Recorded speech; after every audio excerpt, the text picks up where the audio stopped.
touched on this topic a little bit in a video a couple of years ago, and it was just a brief mention, and I thought that I would bring it up again. If you're not interested in death, then you may want to skip this. I'm just going to talk personally about this and my experiences when I was nursing. And it's not meant to be frightening or anything, it's actually meant to be comforting.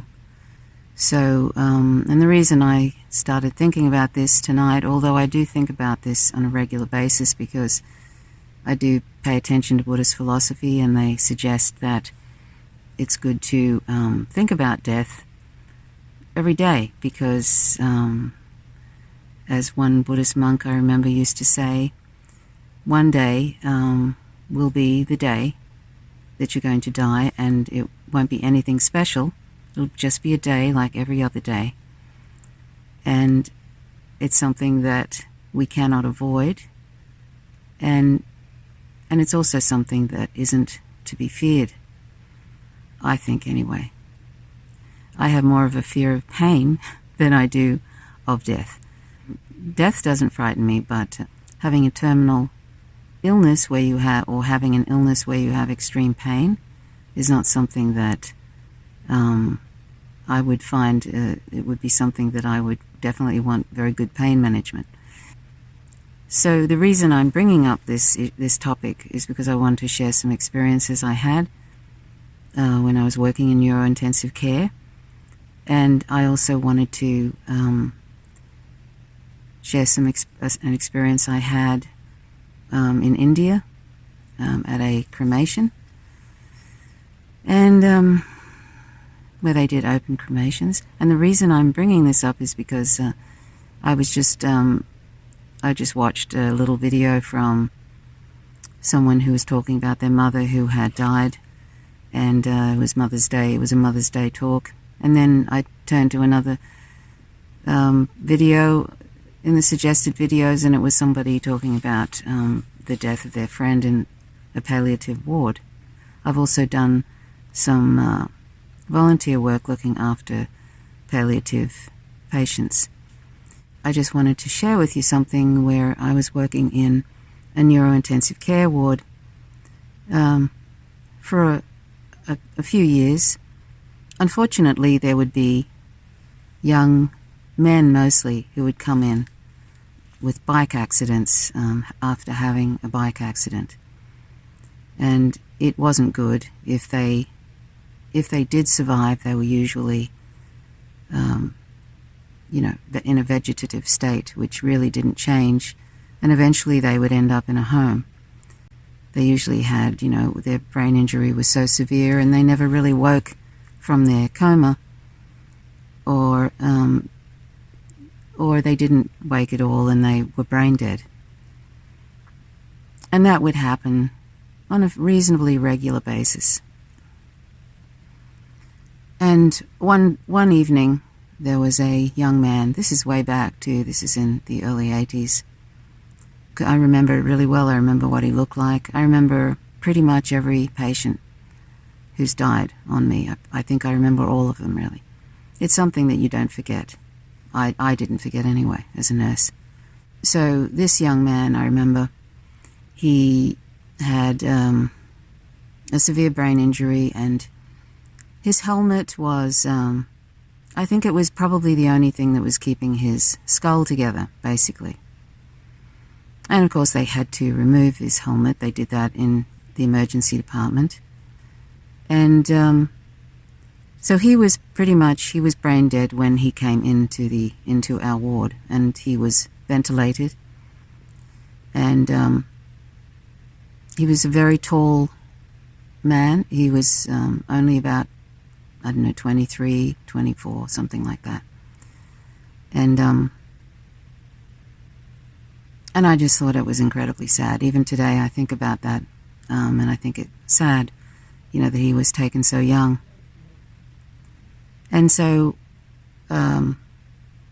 anyway, so he was brain dead, and they had him on a ventilator, which is what, they always usually, unless that person has actually died and they're, but if they're brain dead and they've already been intubated and everything, then we would keep them on the ventilator, and then we would do tests, to make sure that they actually were brain dead, so that one could, the doctor could turn the ventilator off, or they could, or if they gave permission to be an organ donor, that they would be an organ donor, basically. And so you would keep them ventilated, and they would go up to theatre, and then they would have their organs harvested. Now, I know that sounds a bit macabre, but that's how it is, and people give permission for that.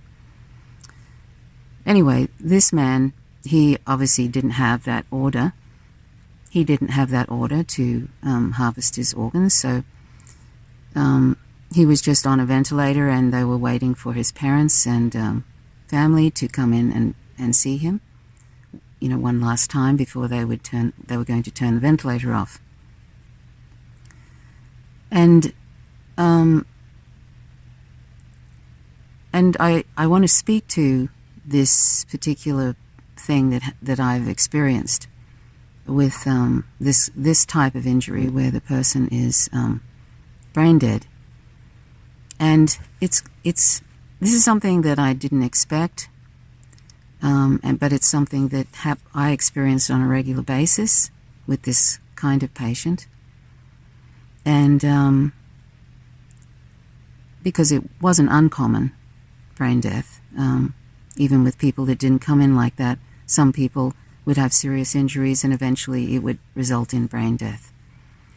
So they had no brain function. But anyway, I remember that I would sometimes be, you'd be standing away from the bed, and you'd be looking at the bed and the patient. And there was an incredible... now, I didn't expect this at all, and this isn't something that I've heard before from other people. I don't think I really ever sort of discussed it really with other nurses. And I don't know if it's my own projection, but at the time, I didn't particularly have any, and I don't even now, I don't have any religious belief of any kind, really. I'm not, in other words, I have a spiritual aspect to me, but I don't follow any organized religion. And that's pretty much, that's how it was when I was looking after this patient. And I remember this incredible presence around the bed, and it wasn't just close to the bed, it was actually fairly far, like about 10 or 15 feet away from the bed. And really, it was really riveting. This is all I can say about it. It was sort of something that it was hard to ignore, and it was just very, very strong presence, and not at all scary or creepy or weird. It was something that felt just very, very, very powerful and very peaceful, and nothing that you would experience. Well, nothing that I've experienced with living people who are alive. It was just something about this particular patient. And although I felt sad for this particular patient, because he was so young, and I never really got to speak to him, my first meeting with him is he was laying on this bed, and he was brain dead and ventilated, and unfortunately I was going to see his relatives coming in, and what a shock that would be, and all of that. But he was, whatever was happening, or whatever that was, or if it was my projection, I don't know, but I wasn't expecting it, and I just found it to be kind of fascinating. And that wasn't isolated either to that particular patient. But I found that patients who were close to death, and brain dead patients in particular for some reason, I would find that same kind of energy, you could call it, or presence around their bed, and not just around the confines of the bed, but extending far out. And every time I experienced that, I wasn't expecting it, and I wasn't looking for it. And so it felt like a privilege almost to have that experience, because it's so rare to be around somebody who is close to the end of their life, and they're about to, there's no brain function, and that they couldn't breathe for themselves.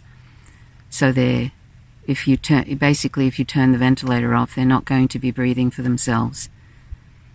Their functions are just not going to take over. So basically, the only thing keeping their heart beating really is the fact that you have them on a ventilator, and once you turn that off, that'll be the end of it, and their heart will stop.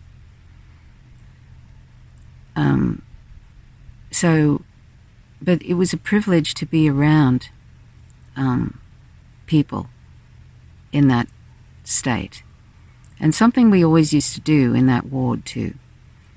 No matter how, a lot of the young men, it was mostly young men, would be, and of course it wasn't just bike accidents. There'd be aneurysms that had burst and had bleeding into their head, and it was very serious. And there was one young boy who was 13, and he had fallen off a horse, and one day he was eating and drinking and talking, and this is not uncommon either, and then the next day he was an organ donor, basically, because sometimes people just get coning, is what they call coning, and they get incredible swelling in their head, and it isn't manageable, and it pushes the brain stem. It just puts so much pressure, they end up with brain death. And that can happen, to people. It's very shocking to relatives, and it's very sad, because I saw him the day before, and I offered him a drink, and then I went home on my shift, but it's not uncommon that happens. You can do everything, but it still can happen. Maybe they have some better methods to managing that now, but at the time, that was, you did what you could, and you gave infusions and all of that, specific drugs, to try and prevent those sort of things from happening, but it just wasn't the case. I remember his face very well too, that 13-year-old. So anyway, there was a lot of death in that ward, because people were very seriously, critically unwell when they would get there, and it was mostly accidents, or attempted suicide that didn't work out very well. There was one man like that, or a few people like that, really. But anyway, so back to that present. So I remember looking after someone who had leukemia and was at the end of their life. And the same kind of thing, the same powerful presence was around the bed. Please, if you're a doctor or RN or somebody in the health field or in palliative care or something, and you've experienced that, please feel free to leave some comments. So anyway, this man, I remember he was a lovely man, and I also experienced that when he was on his way out. And like I say, there's nothing scary about it. There was nothing creepy about it. It drew you in. I felt like it would draw you in, and it was like something was happening there, but who knows? I don't know. It was just such a strong presence, and it was peaceful, and it was powerful, and it was comforting. And I've never really been afraid of death. I've never really had a fear of death. I started nursing when I was 17 years old, and so, it was fairly early in life, and just after the first 6 weeks of my nursing training, my sister died. She suicided, and she was 19, I was 17, and that was very difficult, starting my nursing career with that happening. Unfortunately, I wasn't there with my sister, obviously, when she did that. But then I'd also had some other deaths in our wider family. So I was fairly familiar with it even before going into nursing, but then this was a different experience, actually, just being around people who were dying. Although I didn't have any particular fear of it prior to nursing, it certainly wasn't anything that made me frightened after I started doing nursing. Well, it just kind of was comforting in a way. And I don't really know general feelings people have about death. I haven't really had that many discussions. Most people I know aren't afraid of death. They don't like the idea of pain, but they're not afraid of death. So that's something I just wanted to impart to you about the various experiences I've had with people literally on their deathbeds. Has always been, even if it's not been something that's been very like a big presence, like I've talked about with some people, or people that have had a certain injury. Mostly it's been people that are brain dead, and there's this presence. The other people that I've looked after that are dying, it's I don't know, it just seems like it's okay, it seems like it's okay, and it's hard to put into words. I think I'd have to, I don't know, words sort of fail me with that, trying to explain, but I've never really come across somebody who's been struggling against it, really. There was only one woman who I met when I was doing some palliative work, and she was still, I think she was in denial that she was going to die, but I think toward the end she had accepted it. But I'd say that was like a very isolated incident. I just don't think that she'd actually, psychologically, she was taking a while to adjust to that idea. But a lot of palliative patients that I encountered were always probably the most happy people you could meet. That's my experience anyway. I don't know what other people's experience is, but they were, I'm not, I'm talking about a few weeks before they die, or a few months, very happy people who seem to just be right in the moment, which is something we should all strive to be anyway, not living in the future or dwelling in the past, but living and being in every moment and really fully experiencing that moment. But they were, I think, fully in the moment and enjoying every last second they had, and some of the happiest people I've ever met. So that was really great, actually, hanging out with people like that, who were like a lot happier than people who are alive, and, well, none of us know when we're going to die, of course. Speaking of never knowing when you're going to die, I remember I was, when I was a student nurse and I was looking after, I was in a ward, and there was a young nurse who had come she was one of the relief nurses. She was a bit younger than me. I think I was almost 18, and she was a bit younger than me. And I remember we were sitting there, and it was night shift, and she was it was a very dim light, and she was talking. She was a sort of attractive young nurse, and she was a nice woman. And we were just having an everyday conversation, and then the next night I came on to work, and I found out that her car had run into one of those electric poles on a main street in Newmarket in Brisbane, and she must have died straight away. And that was quite shocking to me, sort of, when you've just been the night before speaking with someone. And, she didn't know that that was her last night on Earth. It's kind of fascinating to me, when things like that happen. It's very sad, but it's also fascinating. Because you remember what these people were like, and if somebody had said to them, well, this is going to be your last night on this planet alive,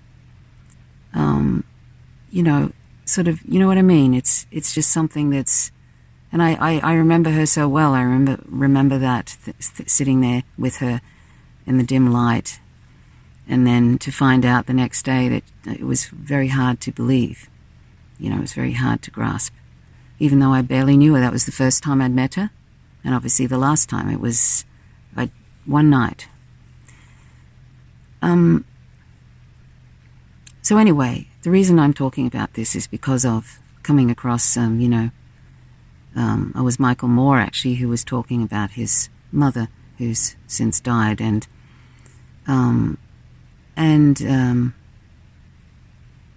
then I saw Russell Brand talking with someone who was talking about somebody who she wanted to be around when he died. He was dying, and she wanted to make sure she was around. Amanda Palmer, I think was her name. She's a singer, or some artist anyway. I'm not that familiar with her. So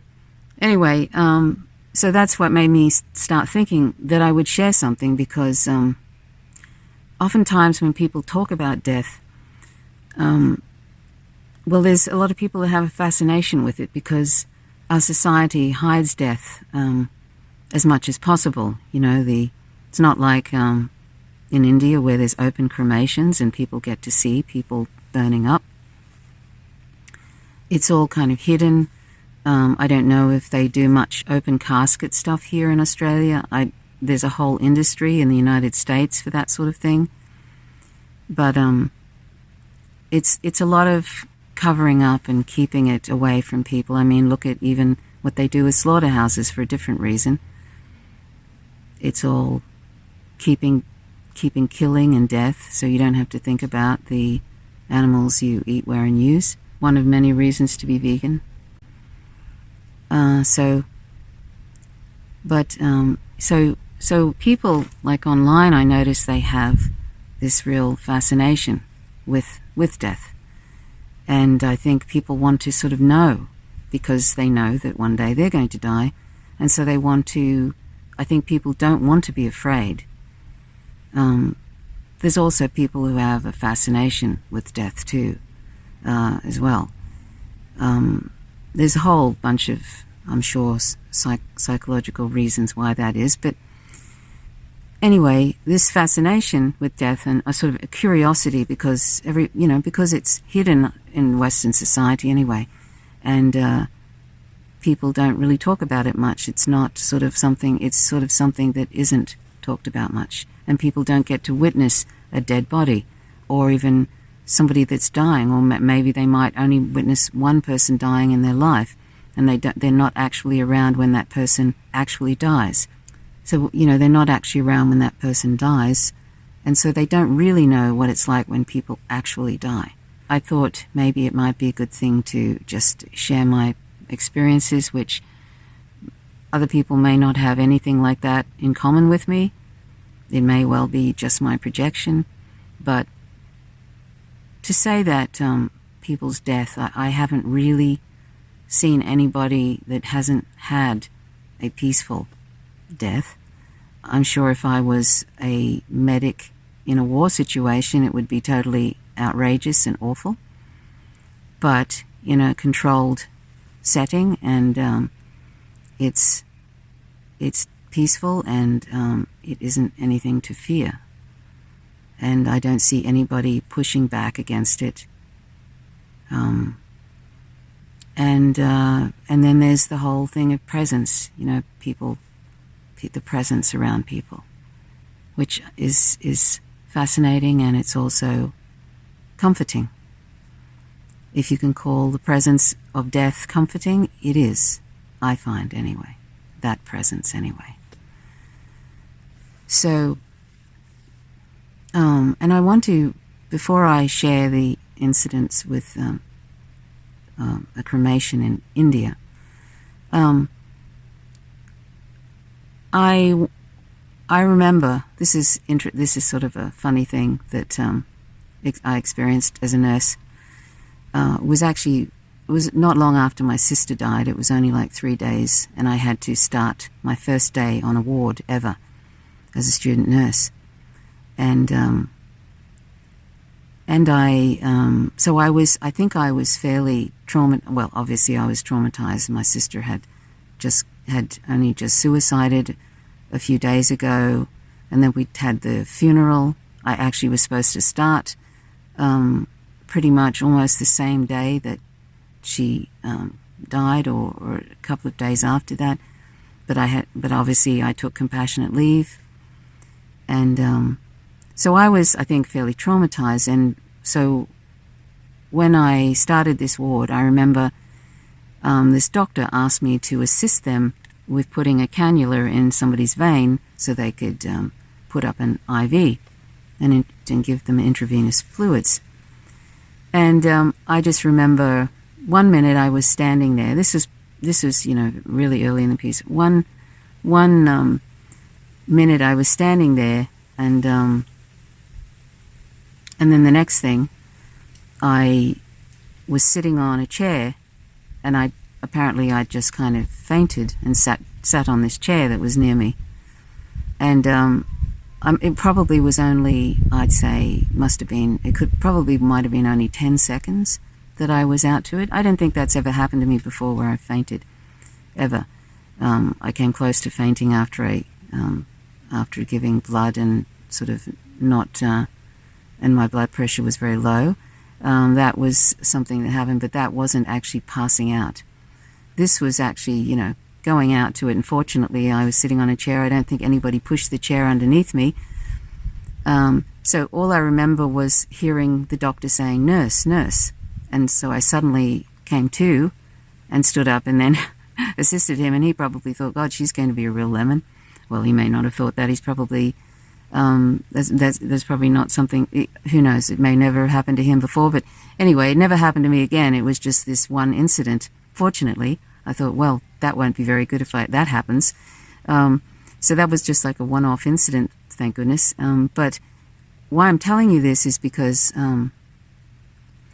I remember very clearly in that time between my being there and being present, and then fainting, and then that time between fainting and coming to. I just remember this it was like I didn't have there was no feeling, in my body or anything. It was like I was in this sort of spacious, sort of like in space kind of thing. And everything was silent. It was completely like silent and incredibly peaceful, really peaceful, where I just wanted to stay there. I just wanted to be there because it was so, it was just like there was no worries about anything. There was no, there was no sound, there was no pain or suffering, there was no fear. It was just this incredible peace. And then it was gone. I woke up like that. I came to, and that was the end of that. And it was almost like I'd had a long meditation or something, except that's something, that kind of thing that you would have in meditation would be very profound. It was just, suddenly I was in this totally different dimension, it felt like. And I've never forgotten that experience. I've never forgotten it, and that happened like in 1979 or something. it's as vivid to me today, right now. I can take myself there. And it's as vivid as if it happened at that time. And that's because it's so memorable. And something in me sort of told me that that was probably similar to when people are going off. They're leaving their... Now, I'm going to be very clumsy with wording here, okay? But they're losing their senses. All their senses are going, their hearing and their sight and everything, which is what happens to people when they're dying. And it's nothing to be afraid of. It's just a natural thing that happens. People don't, it's just something that happens. Your senses shut down. So senses are shutting down. It's something that I would imagine can happen between your senses shutting down and then eventually your heart stopping. Because obviously I was still alive and my heart was beating and I had brain function and all of that. But it's like, I think that what I'm trying to say is I think that is probably something that might happen to someone between losing consciousness and actually on the brink of death, where all their senses are shutting down. Between that, the senses shutting down, and actually their heart stopping and their brain's function stopping. I think that period, could be very similar to that experience that I had when I was fainting. Now, I might be completely wrong, but I have a feeling that that's probably similar. Probably not as